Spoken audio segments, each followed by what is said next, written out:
ఆడవాళ్ళకి ఎంతో ప్రీతికరమైన మాసం శ్రావణ మాసం. ఇలాంటి శ్రావణ మాసంలో ఆ వరమహాలక్ష్మిని కొలుచుకోవడం అంటే ఎవరికి ఇష్టం ఉండదు. హాయ్ ఫ్రెండ్స్, నా పేరు Swathi. Welcome to my channel. ఈరోజు నా ఛానల్లో నా వరలక్ష్మి వ్రతం పూర్తి విధానం చూస్తారు. సో వరలక్ష్మి వ్రతం చేసుకోవడానికి ముందు రోజు నుంచి కొన్ని ప్రిపరేషన్స్ ఉంటాయి కదా.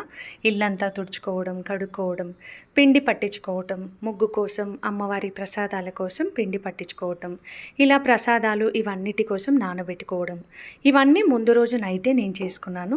ఇల్లంతా శుభ్రం చేసి ప్రసాదాలన్నిటికీ రెడీగా పెట్టుకొని మార్కెట్కి వెళ్ళి పూలు, పళ్ళు, స్వీట్స్ కావాల్సినవన్నీ తెచ్చుకున్నాను. ఈసారి వరలక్ష్మి వ్రతం కోసం ఈ అరటాకుల మండపం కోసం ఎంత ట్రై చేసినా నాకు దొరకలేదు. కాబట్టి ఈసారి మధ్యాహ్నమే వెళ్ళి తెచ్చుకున్నా. ఇలా లిస్ట్ రాసుకొని షాపింగ్కి వెళ్ళడానికంటే ముందే నా దగ్గర ఉన్న ఐటమ్స్ అన్నీ లిస్ట్ అవుట్ చేసుకొని, లేనివన్నీ ఒక పేపర్లో రాసుకొని వెళ్ళి అన్నీ తెచ్చుకున్నాను. మరుసటి రోజే వరలక్ష్మి వ్రతం కాబట్టి పొద్దున్నే లేచి ఇల్లంతా మాప్ చేసుకొని, నేను పీఠం ఏర్పాటు చేసుకోవాలన్న చోట పసుపుతో అలికి అక్కడ ముగ్గు పెట్టి దానిపై పీఠం పెట్టి, పీఠం పైన కూడా ముగ్గులు పెట్టి, ఇప్పుడు పీఠం అలంకరణ కూడా చేసుకున్నాను కదా. పైనుంచి ఇప్పుడు ఒక జాకెట్ పీస్ పరిచి దానిపైన ఒక విస్తారాకు కానీ లేదా అరిటాకు కానీ పెట్టి అందులో బియ్యం పోసి అమ్మవారి ఫోటో కానీ విగ్రహం కానీ పెట్టుకోవచ్చు. నేను అమ్మవారి ఫోటో కూడా ముందుగానే గాజుల మాల, పూలమాల అన్నీ వేసి అక్కడ పెట్టుకున్నాను. ఇప్పుడు మనం ఏ పూజ చేసినా ముందు గణపతి పూజతో స్టార్ట్ చేస్తాం కాబట్టి గణపతి పూజ చేస్తున్నాను. గణపతిని పసుపుతో ముందుగానే చేసి సిద్ధం చేసుకున్నాను. నేను ముందుగానే అన్ని ఐటమ్స్ సిద్ధంగా పెట్టుకున్నాను కాబట్టి పూజను తొందరగా చేసుకోగలిగాను.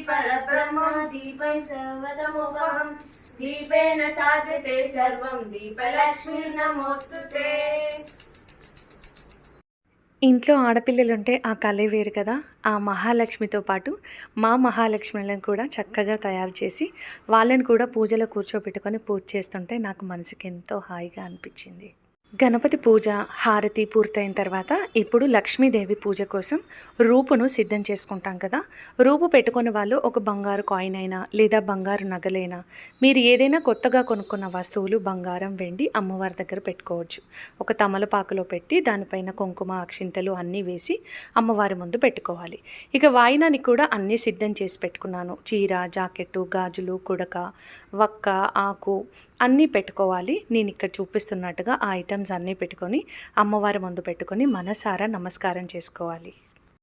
అందరూ బాగుండాలి, అందరూ ఆరోగ్యంగా ఉండాలని అమ్మకి మొక్కుకొని అది కూడా అమ్మవారి దగ్గర పెట్టుకున్నాను.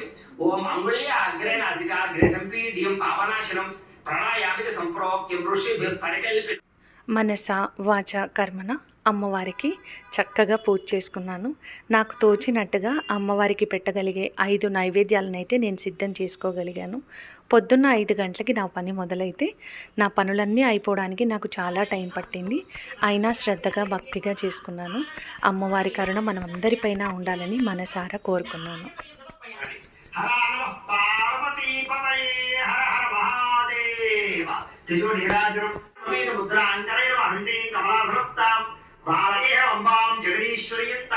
సర్వమంగళమాంగళ్యే శివే సర్వార్థసాధికే దేవి నారాయణ నమోస్తుతే మంత్రపుష్పం సమర్పయామి, సర్వలక్షణ నమస్కారం సమర్పయామి. అమ్మవారి దగ్గర వేసేసేయండి. అపరాధ ప్రార్థన పూర్వక నమస్కారం సమర్పయామి. పూజ అంతా చక్కగా పూర్తయిన తర్వాత ముందుగా మనం తోరం 9 ముళ్ళు వేసుకొని అక్కడ పెట్టుకుంటాం కదా, అది తీసుకొని కట్టుకోవాలి. మనకు నచ్చిన పూజలు అన్నీ చేసుకోవచ్చు. అమ్మవారికి ఎంతో ఇష్టమైన చిట్టి గాజులు తెచ్చుకున్నాను నేను కాబట్టి అమ్మవారికి అర్చన చేస్తున్నాను. తర్వాత కుంకుమార్చన కూడా చేసుకున్నాను.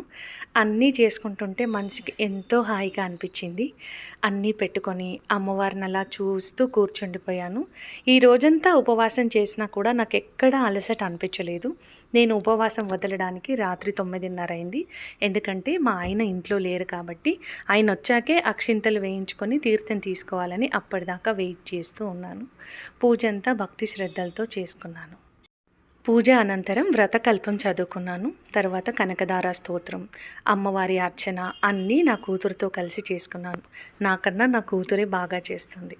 తనకి స్కూల్లో ఇవన్నీ నేర్పిస్తారు. తను కూడా ఎంతో భక్తి శ్రద్ధలతో నేర్చుకుంటుంది. ఇంట్లో పూజ కూడా చక్కగా చేస్తుంది. పూజ అయ్యాక నా మొదటి వాయినం కూడా నా కూతుర్లకే ఇచ్చుకున్నాను. ఇస్తినమ్మ వాయినం పుచ్చుకుంటున్నమ్మ వాయినం, ఇస్తినమ్మ వాయినం పుచ్చుకుంటున్నమ్మ వాయినం, ఇస్తినమ్మ వాయినం పుచ్చుకుంటున్నమ్మ వాయినం. వాయినం తీసుకుంటున్నది ఎవరు? సాక్షాత్వ మహాలక్ష్మి. వాయినం తీసుకుంటున్నది ఎవరు? సాక్షాత్వ మహాలక్ష్మి.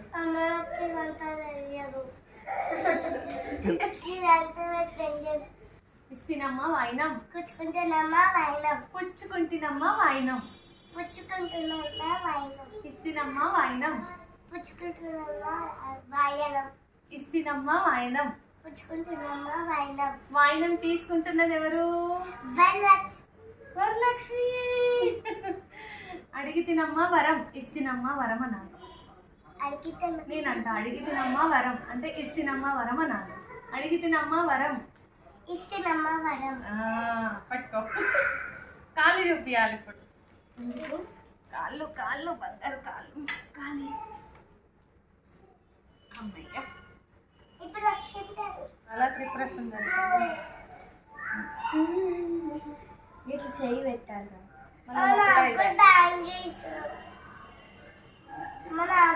పూజంతా అయిపోయి వాయినం ఇచ్చిన తర్వాత ఒకరికి భోజనం పెట్టాలంట.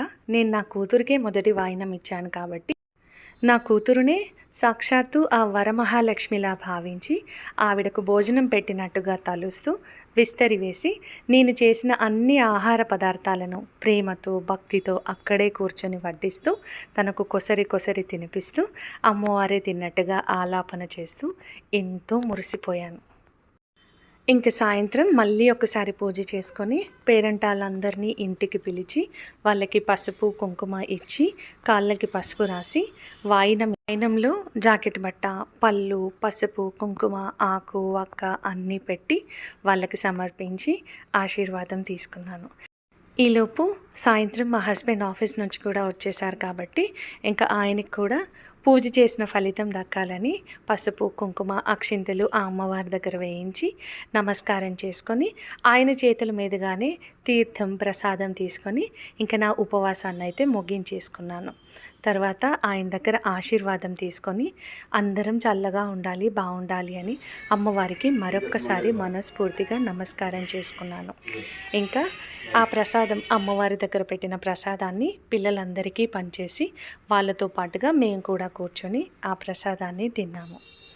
ఈ వీడియోని ఇంత ఓపికగా ఇప్పటి వరకు చూసినందుకు చాలా చాలా థ్యాంక్స్. ఇంత ఓపికగా ఈ వీడియో చూసారంటే మీకు ఈ వీడియో తప్పకుండా నచ్చే ఉంటుంది. నచ్చితే ఈ వీడియోని లైక్ చేయండి, షేర్ చేయండి, సబ్స్క్రైబ్ చేయండి, ఇంకా మమ్మల్ని ఎంకరేజ్ చేయండి.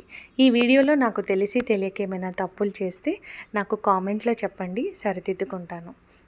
ఇంకా వాయినం ఇవ్వడమే కాదు, నేను వాయినం తీసుకోవడానికి కూడా కొన్ని ప్లేసెస్కి వెళ్ళాను, కానీ ప్రతి చోట వీడియో తీయలేదు. ఇక్కడ అమ్మవారి అలంకరణ నాకు బాగా నచ్చి ఈ వీడియో తీసుకున్నాను. అలంకారం ఎంత బాగున్నా అస్సలు లేకున్నా అమ్మవారు అందరిపైన కరుణ చూపిస్తారు. కాబట్టి చేతనైనంతలో అందరం మంచిగా పూజ చేసుకుందాం. పూజ చేసుకోవాలంటే రిటర్న్ గిఫ్ట్లు ఇవ్వాలి, మంచి మంచి చీరలు పెట్టాలి, బ్లౌజ్ పీసులు పెట్టాలి, అమ్మవారి అలంకారం ఆడంబరంగా ఉండాలి అని అందరూ అనుకుంటున్నారు. అలా ఏం అక్కర్లేదు. ఒక చిత్రపటం పెట్టుకొని లేదా అమ్మవారి రూపు పెట్టుకొని మంచిగా పూలతో పూజ చేసుకొని మీకు నచ్చినంతలో మీకు చేతనైనంతలో ఒక క్షీరాన్నమైనా పెట్టి అమ్మవారి మనస్ఫూర్తిగా కోరుకోండి. అది కూడా లేని వాళ్ళు బెల్లం ముక్క పెట్టినా చాలు. ఏది చేసినా మనస్ఫూర్తిగా మనసు ప్రశాంతంగా ఉంచుకొని చేయండి, అంతే చాలు. నేను అలాగే చేసుకున్నాను. నా పూజ మీకు నచ్చిందని అనుకుంటున్నాను. ఇలాగే నా ఛానల్ని సపోర్ట్ చేస్తూ ఉండండి. మంచి మంచి వీడియోస్తో మీ ముందుకు వస్తాను. Thank you.